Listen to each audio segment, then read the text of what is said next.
3, 2, 1.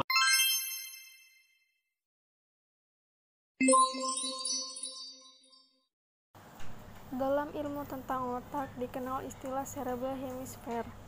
Otak dengan demikian dapat digambarkan dibagi menjadi belahan otak kiri dan kanan. Setiap hemisfer ini memiliki lapisan luar materi abu-abu, korteks cerebral, yang didukung oleh lapisan dalam materi putih. Pada mamalia uteran atau plasenta, hemisfer dihubungkan oleh corpus callosum, sebuah ikatan serat saraf yang sangat besar. Setiap belahan otak memiliki lapisan luar korteks cerebral yang berwarna abu-abu, dan di bagian dalam belahan otak adalah lapisan dalam atau inti materi putih yang dikenal sebagai centrum semioval. Belahan otak kiri bertanggung jawab untuk mengendalikan sisi kanan tubuh. Ini juga melakukan tugas-tugas yang berkaitan dengan logika, seperti dalam sains dan matematika. Di sisi lain, belahan kanan mengorganisasikan sisi kiri tubuh dan melakukan tugas-tugas yang berkaitan dengan kreativitas dan seni. Kedua belahan otak dihubungkan oleh corpus callosum dan melayani tubuh dengan cara yang berbeda.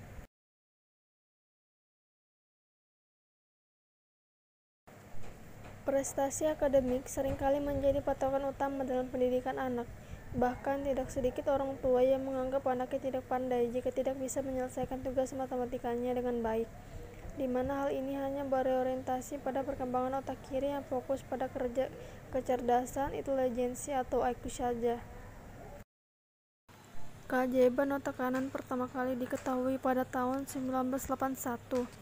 Pengetahuan terhadap otak kanan pertama kali diteliti oleh Profesor Roger Walcott Sperry dari Institut Teknologi California.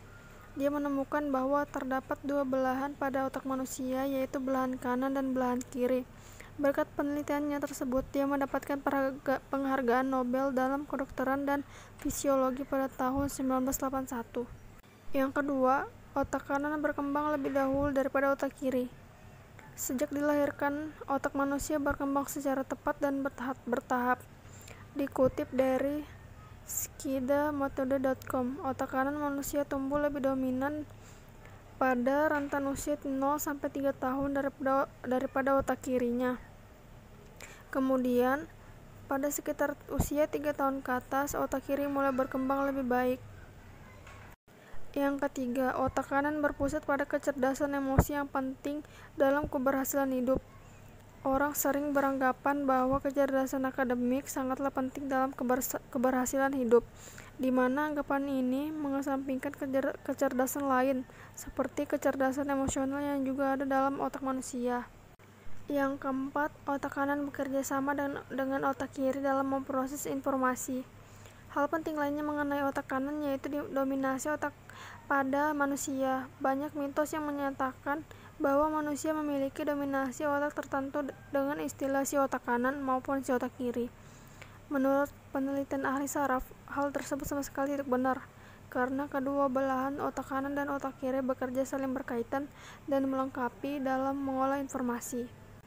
Dan yang terakhir, otak kanan adalah penggerak tubuh bagian kiri. Saraf pada otak memiliki cara kerja yang unik dalam mengatur pergerakan tubuh, yaitu saling berkebalikan.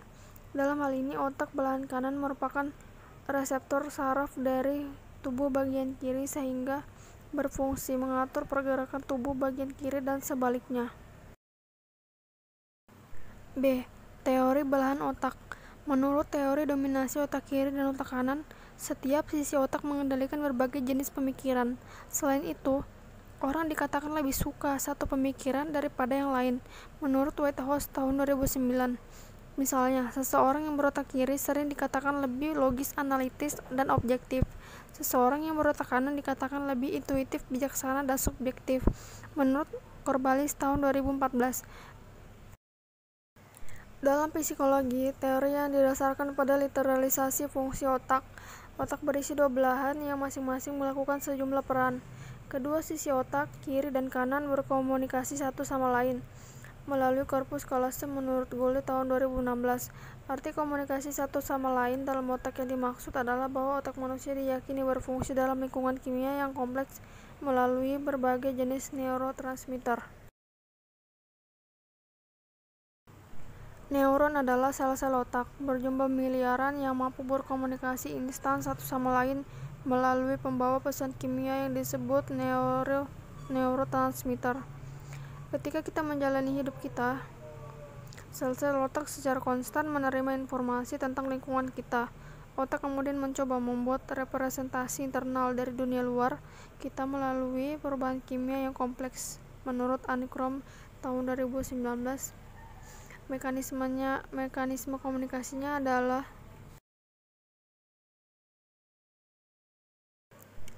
satu. Neuron atau sel otak. Pusat neuron disebut sel tubuh atau soma. Ini mengandung nukleus yang menampung asam deoksiribonukleat atau DNA sel atau materi genetik.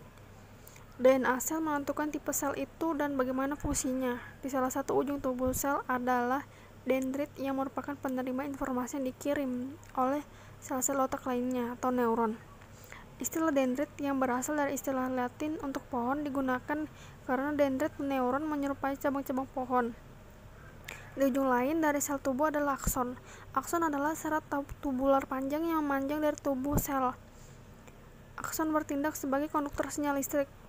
Di pangkal akson adalah terminal akson. Yang kedua ada neurotransmitter atau pengantar bahan kimia.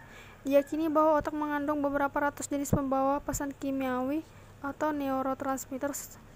Secara umum, kurir ini dikategorikan sebagai rangsang atau penghambatan.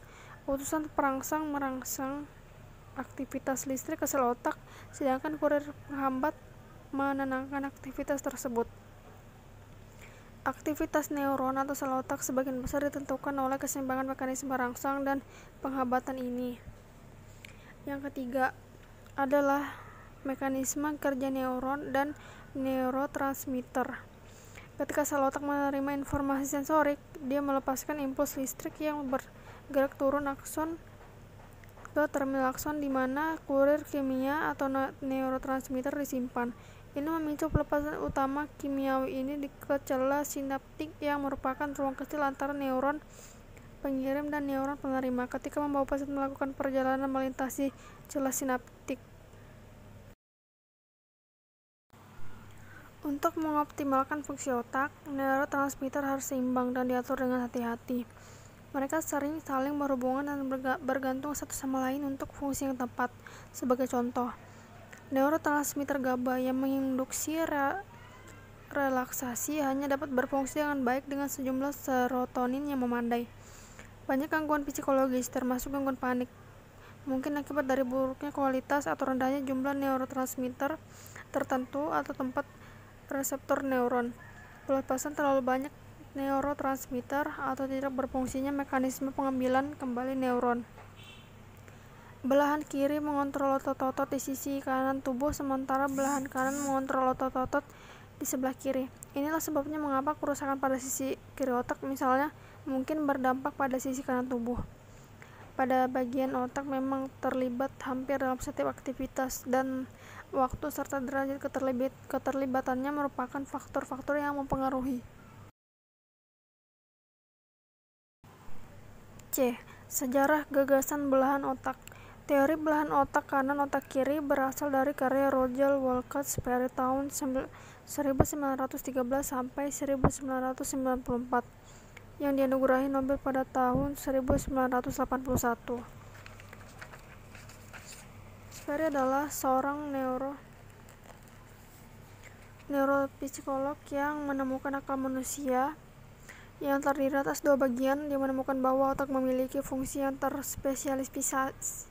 terspesialisasi di sisi kiri dan kanan, dan sisi kedua itu dapat digunakan secara praktis tanpa menggunakan satu sama lain. Dia mempelajari fungsi otak pada pasien yang memiliki korpus kalsum atau struktur otak yang menghubungkan dua belahan otak dengan kemudahan untuk mengobati epilepsi refraktor. Namun pasien-pasien ini juga mengalami gejala lain setelah jalur komunikasi antara kedua sisi otak terputus. Sebagai contoh, banyak pasien otak split mendapati dirinya diri mereka, tidak dapat menyebutkan nama objek yang diproses oleh sisi kanan otak, tetapi mampu menyebutkan objek yang diproses oleh sisi kiri otak. Berdasarkan informasi tersebut, Sperry menyarankan bahwa bahasa dikendalikan oleh sisi kiri otak secara umum. Sisi kiri otak cenderung mengendalikan banyak aspek bahasa dan logika, sedangkan sisi kanan cenderung menangani informasi spesial dan pemahaman visual. Pada tahun 1960-an, Sperry dan kawan-kawan termasuk Michael Gazzaniga mengadakan eksperimen meluas pada pasien epilepsi yang korpus kolosumnya, jembatan antara otak kiri dan kanan, terputus hingga keadaannya tambah parah. D. Tentang domisili belahan otak. Otak terbagi menjadi dua belahan, yaitu otak kiri dan kanan. Organ yang sangat penting dan kompleks ini memiliki bagian-bagian tertentu dengan fungsinya masing-masing pada tubuh. Otak besar terdiri atas bagian otak kiri dan otak kanan yang penting untuk menjalankan aktivitas sehari-hari manusia. Penelitian menunjukkan otak kiri lebih banyak digunakan untuk proses berpikir secara logika dan dalam berbahasa, sementara otak kanan lebih berperan untuk proses intuitif dan visual. Benarkah tiap manusia memiliki sisi otak yang lebih dominan? Adrian tahun 2018 menjelaskan bahwa banyak pendapat terkait teori otak kanan dan otak kiri serta pengaruhnya terhadap bidang pekerjaan manusia. Teori tersebut menyatakan bahwa tiap bagian otak mengontrol cara berpikir yang berbeda-beda dan tiap bagian dapat menentukan karakteristik, bahkan jenis pekerjaan yang tepat untuk tiap orang. Namun, apakah teori tersebut dapat dipertanggungjawabkan secara ilmiah?